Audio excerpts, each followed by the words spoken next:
nombre es Ricardo Oscar Torres, soy médico, he sido médico forense durante casi 30 años. Mi afición por la poesía me llevó a conocerlo y a ser su amigo personal de Antonio Esteban Agüero. Lo que más me emocionaba de la poesía de Agüero, la cantata de niños, que copia distantes nubes y vilanos fugitivos, y el niño le dice: madre, en el agua hay otro niño.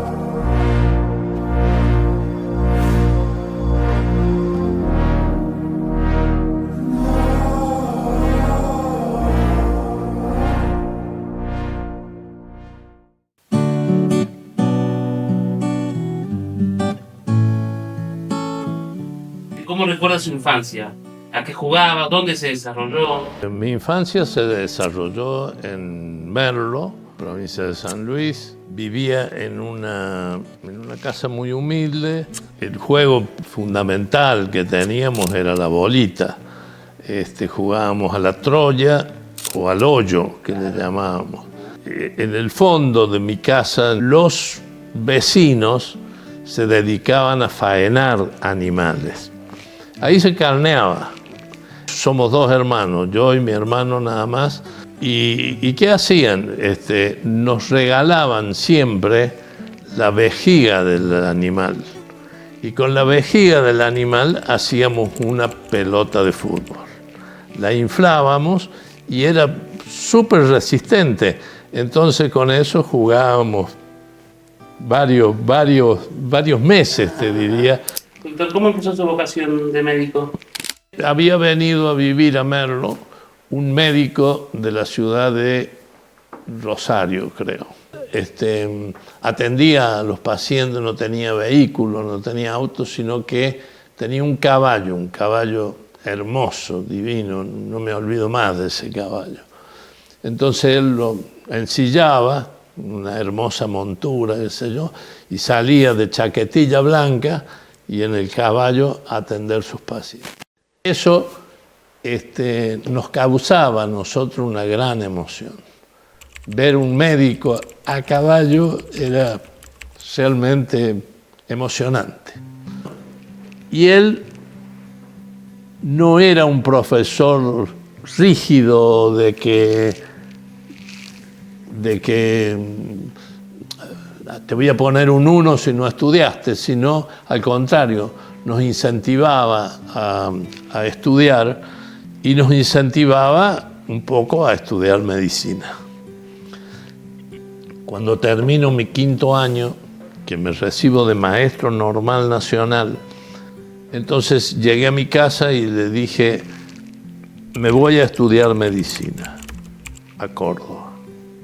Lo primero que mi padre me dijo: ¿cómo te vas a ir a una ciudad tan grande como Córdoba? ¿Cómo vas a vivir? ¿Qué vas a hacer? Nosotros no te podemos ayudar, yo no tengo cómo ayudarte. Y dije: pero yo me quiero ir, yo de alguna forma voy a hacerlo, pero yo me voy. Mi madre me decía: pero eres muy joven, ¿por qué no esperás tener 2 años, 3 años más? ¿Cómo te vas a ir siendo tan joven? ¿Pero qué es la edad? Si yo espero 3 años no voy a estudiar nunca. Mi madre se negó terminantemente a que yo me fuera. Y un día me confiesa, me dice: yo no quiero que te vayas porque mi hermano, que era mayor 2 años que yo, se había recibido de maestro antes que yo. Y se había ido a trabajar y se había venido a trabajar acá a San Martín. Me dice mi madre: yo te voy a confesar por qué no quiero que te vayas. Porque mirá, dice, se ha ido tu hermano. Y yo, dice, ¿que me voy a quedar sola? No, dice, yo te pido que te quedes, dice, para por lo menos tener a alguien con quien estar, una compañía. Y le dije: mamá, vos no me podés frustrar las ganas que yo tengo de estudiar, diciéndome una cosa así. Pero claro, yo no tenía ni para pagarme el pasaje a Villa Dolores. Resulta que yo cuando iba a cuarto año más o menos del secundario, comencé a militar en política, por supuesto dentro del peronismo, y me gustaba mucho a mí, desde chico me gustaba el micrófono. Yo hablaba, yo hacía como que era locutor, digamos. Bueno, que después lo terminé siendo. Las campañas políticas se hacían con un auto, con parlantes. Entonces buscaban a alguien que hiciera la propaganda del partido. Entonces el padre de un compañero, que era el que se iba a ir a estudiar medicina conmigo, motivado por mí, que yo le decía, vamos, que hay que estudiar, mirá todo lo que nos enseñó el doctor. El doctor se llamaba González Volonté. El padre, Miguel Ángel, nos reunió a los dos, a mí y a Ricardo, y bueno, nos habló de cómo teníamos que hacer. Abrió una cartera y sacó un billete de 10.000 pesos, que era un billete grande así, rojo. Nunca me voy a olvidar.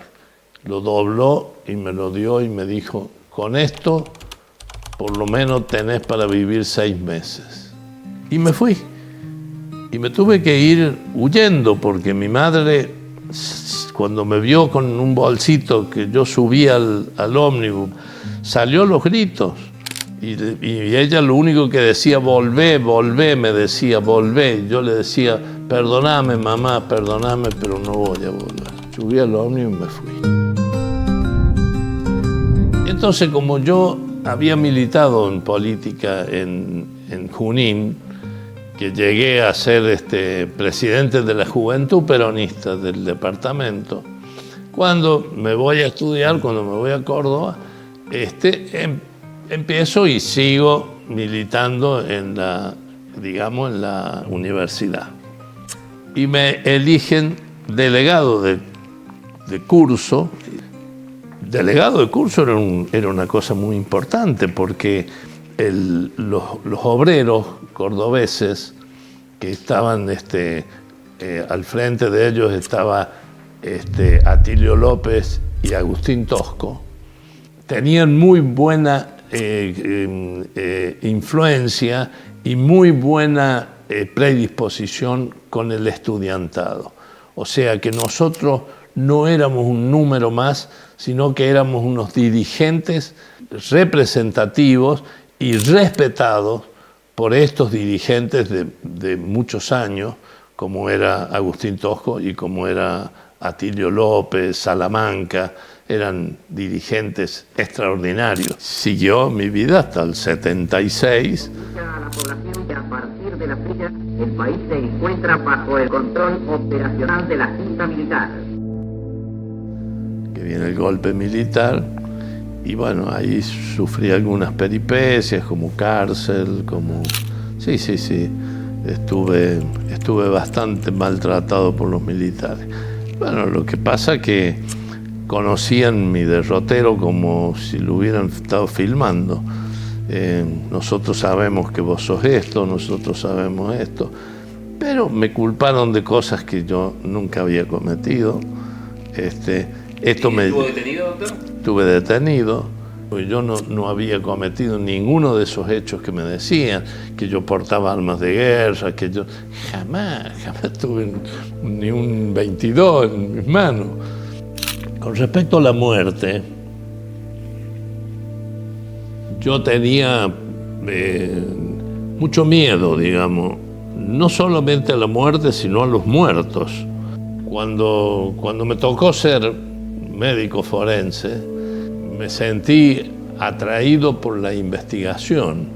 Es decir, lo tomé a la muerte o al cadáver, digamos, que tenía que estudiar como un elemento de estudio. A mí realmente me conmovía mucho la muerte de los niños. Me tocaba muy de cerca como lo veía como una injusticia de la vida. Me tocaron casos muy difíciles, pero muy difíciles. El primer caso que me tocó fue Bueno, un caso que fue muy emblemático, que fue la muerte de la chiquita Jessica Contreras, que murió en una casita de Cruz de Piedra. El padrastro de Jessica, que fue uno de los autores de la muerte y del maltrato, era policía federal. Se presenta en mi casa un oficial de la Policía Federal pidiéndome que por favor le entregara el cadáver porque había sido una muerte natural. Yo le dije, mire, yo no estoy enterado del hecho, pero si está en la morgue, no es un hecho natural. Agarré mi auto, me fui, llegué a la morgue y cuando me encuentro una cosa realmente espeluznante, espantosa. Una criaturita de 4 años que recién le estaban tratando de sacarle la ropita que le habían vestido. La habían vestido de fiesta para traerla al hospital. Y cuando yo termino de sacarle la ropa, le veo el tremendo maltrato que había sufrido esta criatura. Quemaduras con cigarrillo, lesiones con las uñas en distintas partes del cuerpo. Y lo que más me impresionó fue el arrancamiento del pelo. Le habían arrancado el pelo, escasamente tenía algunas mechitas de cabello. Y después le veo un gran hematoma en la zona del tórax, entre el tórax y el abdomen. Y bueno, cuando le hago el estudio de autopsia, encuentro que los golpes y los hematomas que tenía eran impresionantes. Las violaciones genitales y anales que tenía eran espantosas, una cosa que, bueno, me costó volver a mi casa. Yo iba destrozado, realmente destrozado.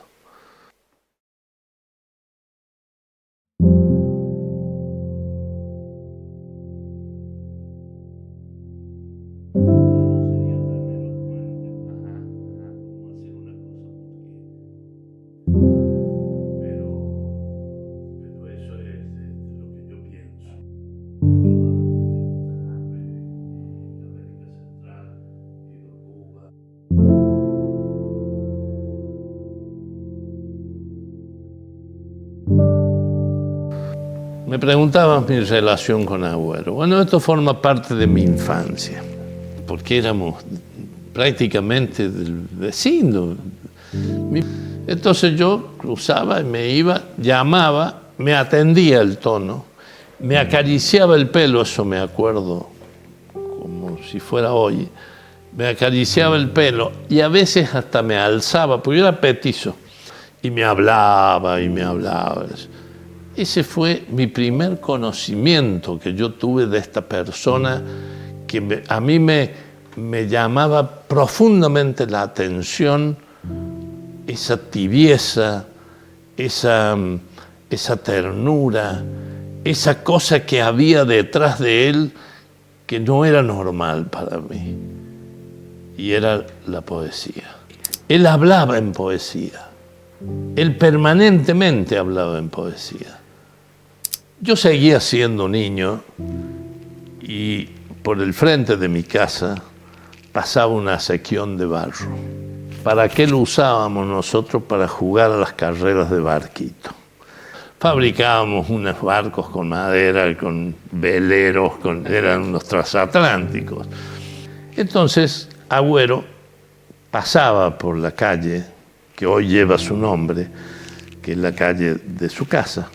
Pasaba y se paraba y miraba ese jolgorio de niños, le encantaba y hablaba y nos decía qué hermoso que es jugar, qué hermoso que es reírse, gritar como niño, porque dice, los niños de mi pueblo, nos dijo un día, no jugaban como ustedes, porque los niños de mi pueblo, dice, eran pastores de cabra, que llevaban, dice, la tropillita de cabra, la llevaban hacia la sierra para que allá tuvieran sus pariciones.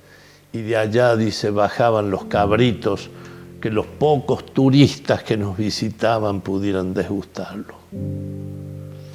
Y una vez, dice, un niño de esos, que iba por la cuesta del Mogote Bayo acompañado de su perro y que llevaba, dice, la majadita de cabra, sintió sed y se bajó al arroyo a tomar agua.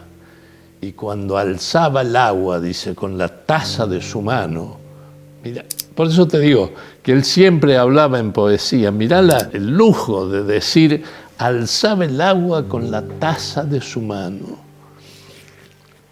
Se vio reflejado en el agua y nació, dice, un poema que yo lo titulé, dice, Romance del niño y el agua.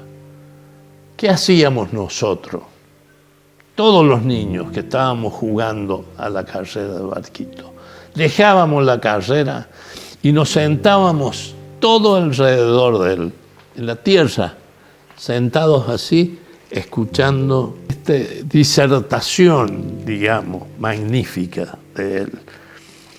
Y dice, el niño llegó del agua, asombrado y conmovido, diciéndole a la madre, madre, en el agua hay otro niño, un niño que me hace señas con la mano, madre, me habla si yo le hablo, me mira si yo le miro. Qué país hermoso, madre, el país del otro niño. Tiene nubes, tiene estrellas, he visto sus ojos claros. Un niño que me hace señas con la mano, madre. Me habla si yo le hablo, me mira si yo le miro. Qué país hermoso, madre, el país del otro niño. Tiene nubes, tiene estrellas, nogales y juncos finos. Las ranas juegan con él y los grises pececillos le velan el sueño cuando él reposa sobre el limo. Qué país tan bello, madre, el país del otro niño. La madre le escucha atenta y le dice con cariño, no quiero que vayas más al remanso, niño mío. El agua también engaña, así como engaña el vidrio que copia distantes nubes y vilanos fugitivos. Y el niño le dice, madre, en el agua hay otro niño, con esta frente lisa y llana que tú besas, madre, visto, la frente de lisa luna, los ojos color jacinto.